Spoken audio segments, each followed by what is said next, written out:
I'm Melissa Shanahan, and this is the Velocity Work Podcast, episode number 67.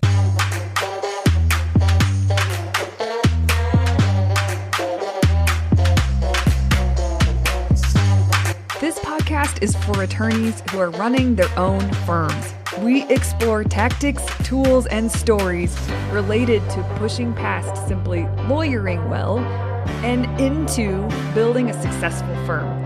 Working in your firm and working on your business are two very different things. This podcast focuses on the latter. Hey everyone, welcome to this week's episode. I'm so glad you're here.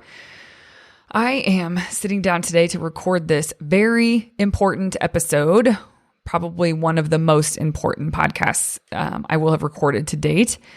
We'll dig into that in a minute. I'm sitting down coming off of a weekend where we hosted an annual retreat for a client who flew in to Denver for it. And, not every client does that these days because of COVID-19. So we are very careful and make sure that it's COVID safe and we have space to spread out and all of that good stuff. And I tell you what, in person is just so magical. I don't even know how else to say it.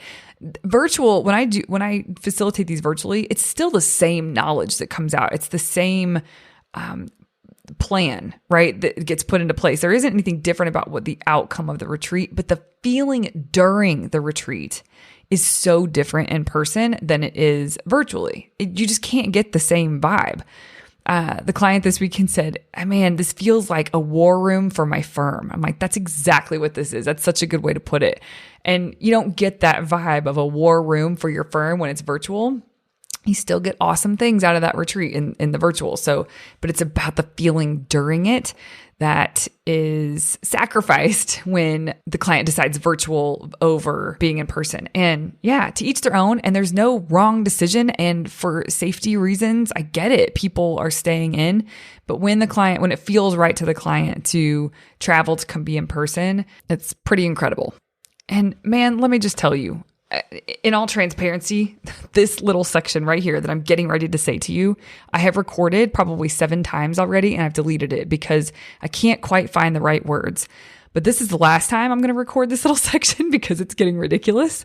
And my whole point here is that I am so lucky to work with the people who come to Velocity Work as clients. Whether it is in the Mastery Group membership, whether it is as a Sprint participant, or whether it is private client retreat-focused work. Every single client that we have inside of Velocity Work right now inspires me, and it is an honor and a privilege to work with them. And it is because they are good humans that are focused and dedicated and are building it. They are doing it. And everybody's on a different path, right? Like everybody's at a different point in building their firm. They all inspire me, all of them. And this weekend was no different. That the clients that flew in, I left that retreat really feeling lucky that I get to engage with the most wonderful humans. And so if you're listening to this and you're a client on any level with Velocity Work, I am talking about you. We don't have one inside of Velocity Work that I just don't feel that way about. And I'm grateful and I'm lucky. It's worth saying because I don't know if I say it enough to those of you who I get to interact with. And so hear me now. You're the best. You are the best. Okay, let's talk about today's topic, which is all about your self-concept. What you think about yourself. That is your self-concept. The reason this is important is because it drives everything. It drives how you talk to yourself. It drives how you feel about yourself. It drives the kind of decisions you make. It drives the actions you take. It drives the results that you get. If your self-concept is poor or negative, that is going to be the driving force behind everything you do, and your results are going to be less than ideal. And if you have a strong or a positive self-concept, that will be the driving force behind everything, and it will shape the results that you get, to be more ideal. So it drives everything. Now, you guys have heard me talk about before in this podcast, this in a different way and coming at it from a slightly different angle. But what you've heard me say before, if I were to sum it up, is that if you think crappy thoughts, you're going to feel crappy, you're going to take crappy kinds of action, and you're going to get crappy results. If you think quality thoughts, you're going to feel something that's more useful and quality, and you're going to take quality action, and you're going to get more quality results. And that is the truth of it. There is no, that's not a Melissa theory. That is just the way of the world. Now, considering that, when you think about how you think about yourself, your self-concept, that drives everything. Especially in the context of us talking about the results that you get in your life and in your firm. So it's not a sexy topic, but it is so worth examining for yourself, because no matter where you are on your journey with growing your firm and building your life, there is always an opportunity to examine exactly what your current self-concept is and deciding if you're going to keep that or if you're going to change it to something better. Now, when we talk about self-concept, the main point that I want you to understand, and this might feel like a stretch for some of you at first, but hear me out. Most people let the results that they get determine what their self-concept is. They allow outcomes that happen to inform their self-concept. That is backwards. Your self-concept, what you believe about yourself, needs to be independent of outcomes. It needs to be independent of results. Okay, now let me say this from a different angle. It is important to believe that your success as an entrepreneur is 100% dependent on your own beliefs, on your self-concept.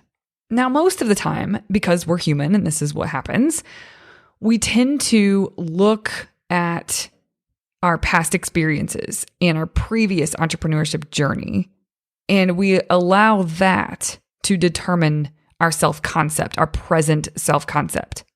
But that is backwards. It is natural, it is default, but that doesn't mean it's the way to go. You have to tap into this belief that you can grow your business regardless of your past experiences and regardless of your previous entrepreneurship journey. This kind of goes along with the idea that you have to see it to believe it. And the truth is, you have to believe it if you want to see it. If you want to create something, you have to believe that you're going to create that thing. You have to believe that you can create that thing. If you're waiting to be able to see it before you believe it, you're going to be waiting a long time. I have people ask me about this during private coaching sessions or whatever, and we'll be talking about how they think about themselves. How do they talk to themselves, right? Because that sort of tells me what their self-concept is. And when we are discussing this, they'll say things like, well, how am I supposed to just believe something different than what I already do?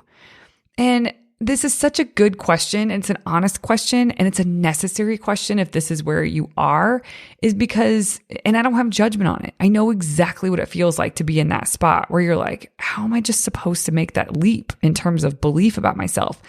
But hear me out for a second.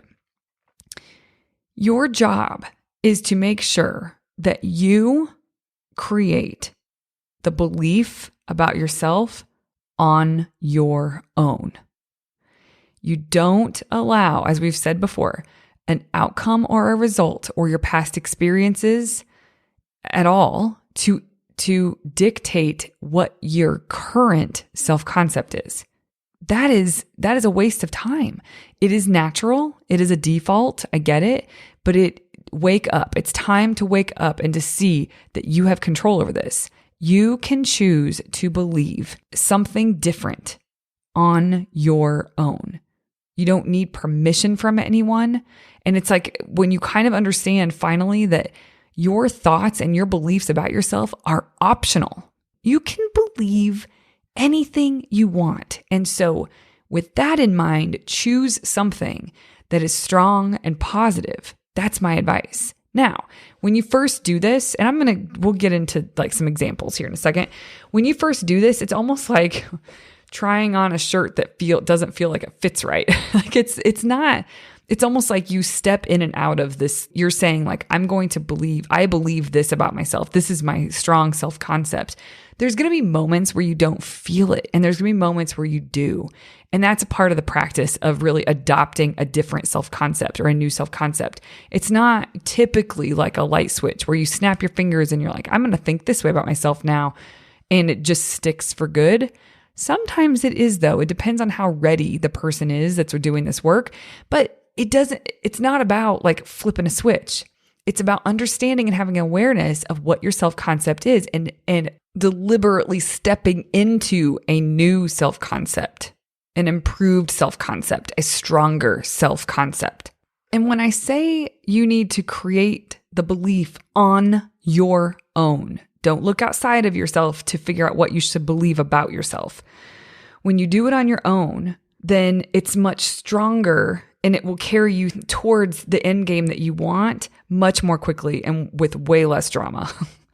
If you base it on an outcome, if you base your self-concept on an outcome, it will always feel like you will lose it, like it's slippery, because outcomes are always shifting. They're always changing.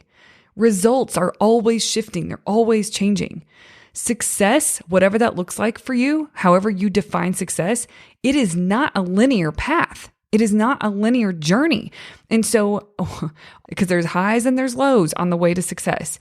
And so it's almost like in a moment that you find yourself on a high, you think really great about yourself because you're basing your self-concept on an outcome. And on the moments that are low, if you have a monthly income that's really low, or 2 months or 3 months that's really low, then you are thinking about yourself. You have poor self-concept because of the results that you're seeing in front of you. Your journey as a business owner, your journey as an entrepreneur will never feel secure if you keep doing that. So you have to constantly bring it back and get that belief from within. Don't base it on present circumstances, what's right in front of you. That is not the way to go, because then your self-concept you'll constantly be at the effect of the world around you. I wanted to give you some examples of self-concepts and see if you can identify with any of these. We all kind of have our own version and our own flavor, but I think many of you will be able to at least remotely identify with what I'm getting ready to share. And what I'm getting ready to share is stuff that I have dealt with, but also clients when we do the work and we talk through this stuff, they have these self-concepts as well that need to be shifted. And it is their self-concept because they are looking to the world outside of them to determine how they think about themselves. So the first one I want to share is, let me see here. I have these written down. Here's some examples of some very typical default self-concepts. I am a lawyer who is self-employed. I am a hot mess. I am not good at being an owner. I'm so busy. I am a true solo. I'm not good with money. Okay, let's talk about those, the ones that I just gave you. Whether those resonated or not with you, I want you to sit down and ask yourself, what are the sentences in my mind about myself as an owner? What does that look like?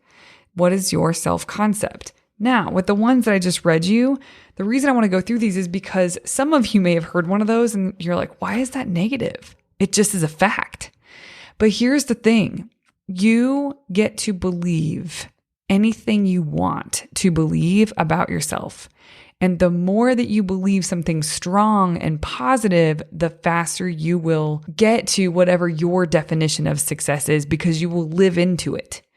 If you keep telling yourself something that holds you back, you're going to have to deal with that. And it's going to hold you back in a lot of ways. It's not going to be super obvious, but it will play itself out. You will prove whatever your self-concept is, whatever the dominating thoughts are, the sentences in your mind about yourself, you will continue to prove it true. And so you need to pick something that you want to live into. What do you want to prove true?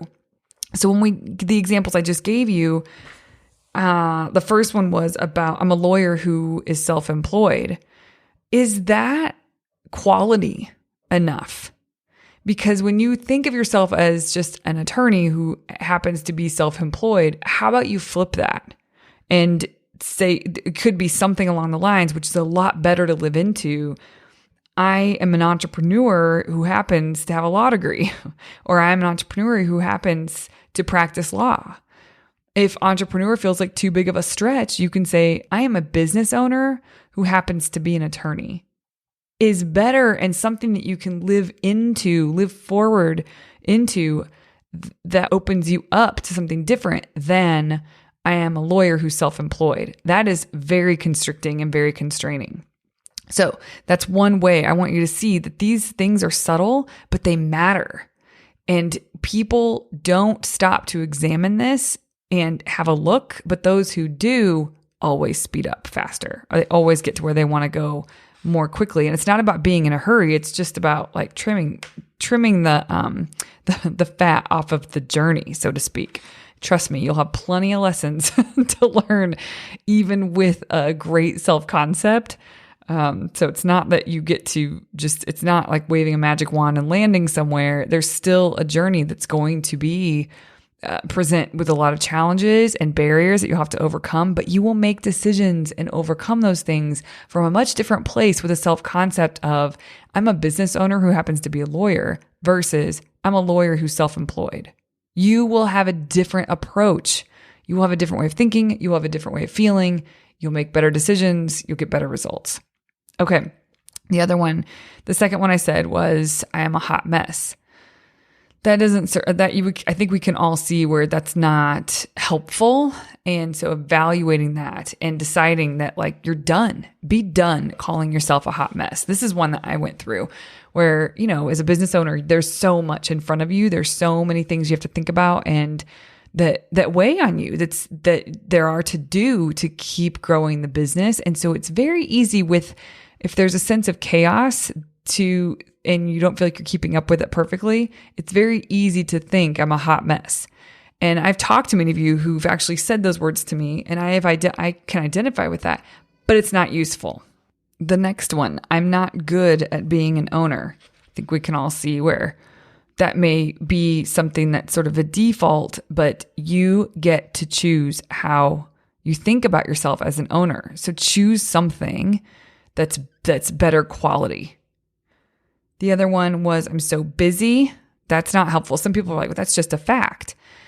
It doesn't stop using your current circumstances, the current outcomes that you're experiencing. Stop using that to believe about yourself. You decide what you're going to believe about yourself, and that needs to come from you. That needs to come from within. And then you can start to create from that place a very different result from yourself. But as long as you allow the world to reflect to you what you are, then you're going to keep yourself spinning. The example I gave about I'm not good with money, is that what you want to believe about yourself? You get to choose. It could be something along the lines of, instead of I'm not good with money, I'm a good steward of money. What if you actually identified as someone who is a good steward of the money that you have? Well, there's a ripple effect from that. So just be careful what you say to yourself. And when you say things like, it's just a fact, check yourself on that. It doesn't matter what your current circumstances are telling you. It doesn't matter if there's facts in front of you that reinforce that belief.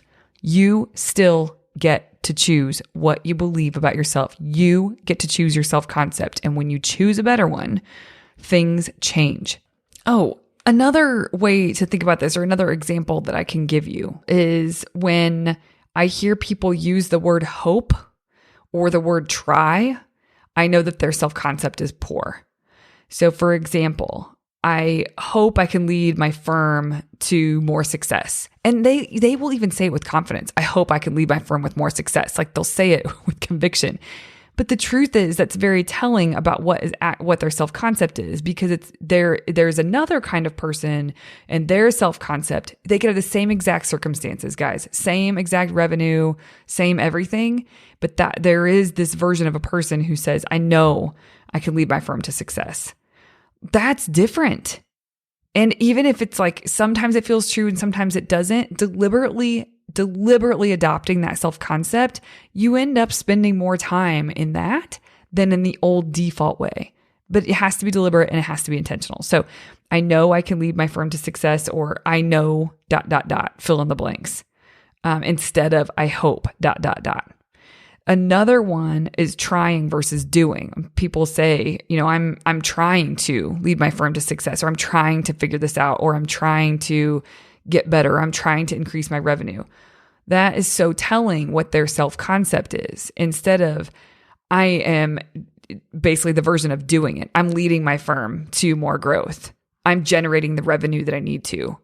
And even if they don't see the dollar amount in the bank yet, they're doing the work. They are generating the value that it's going to take in order for the revenue to hit the bank account.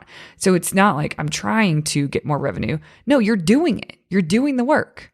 And having that subtle flip, that changes everything. It changes the whole energy with how you move forward. It changes your thought process. It changes how you feel. It changes the decisions that you make. It changes how you act, and it changes your results. So it's just a subtle shift sometimes. There's another one that I identify with quite a bit. One major belief I have about myself now is that I am a decision maker, and every decision I make is the right one. Now, to some of you, that's going to sound asinine at first, because you're like, how do you know it's the right one? I decide that it's the right one. And that's why I make the decision. So when I make a decision, I just believe that it's the right decision to make. And it doesn't mean that I don't get coaching. It doesn't mean that I don't ever get to a place where I probably wouldn't make that decision again. But it doesn't serve me to make a decision and waffle on like, is it right or is it wrong? I just assume and believe it's the right decision, and I carry it forward like a boss. And then on the other side of it, of course, there's lessons learned and I can continue to grow. But it cuts out the waffling. It cuts out the mental spin, the mental struggle, and it makes me a better owner to believe I am a decision maker who makes the right decisions, period. Done. Another one is a self-concept I have is I get a return on every investment I make, period. Now, this kind of ties in for me when I think about this is I'm a decision maker who makes the right decision every time. And because of that, it's really easy for me to believe also that I will get a return on every investment that I make. It's almost like the decisions that I do make and I know they're right, I invest in that decision, I go all in and I get a return. So many times business owners are very passive in the way they think about things, and it's usually fear-based, or like they feel intimidated or shy or for whatever reason, and they hold themselves back. And so they make a decision and they wait to see if they get a return. I see this all the time with consultants and coaches. Someone will engage and you can just sense by the energy that they want you to give them a return. Now, listen, I am very dialed into providing value and always finding new and better ways to do that, but I can't do the work for you. You have to do the work for you. So you are the one who gets the return on your investment for yourself. I will show up 100%, and you have to too. And every time I do that and I take that approach, when I'm investing in something, I always get a return. I never not get a return on my investment. So it's very important you can see how these things are subtle. And if you don't view yourself as, using the example of the decision maker, you don't view yourself as a decision maker who makes the right decision every time, then how is that maybe cutting you off from the success that you want? Play that out. And you will follow that decision, follow that self-concept. When you don't view yourself as a decision maker who makes the right decisions, really follow that out and think that through and what results that gets you, versus thinking, no, I make the right decision every single time. And it doesn't mean that you are that you are cocky when you say that. That's not what it's about. It's about confidence in yourself, knowing that you can get a return on every single decision that you make, every decision that you invest in. So take a look at what you're believing. What is your self-concept? And make sure that you like it. And make sure that you create it on your own. You aren't looking to the things that are happening outside of you to figure out what to believe. Don't let the things happening outside of you inform how you think about yourself. Because as long as you do that, you will always be at the effect of the world. And being at the whim of the world is not a good spot to be as a business owner and as someone who really wants to lead their life. Okay, everybody, that's what I've got for you this week. I'll see you next Tuesday. Hey there. If you enjoyed this podcast, I highly recommend you come and check out Mastery Group. It is where owner attorneys come together to study this material, apply it, and thus create really big results for their firm and for their life. So come on over, velocitywork.com/join to get more information and get started. Show notes from this episode can be found at velocitywork.com/podcast.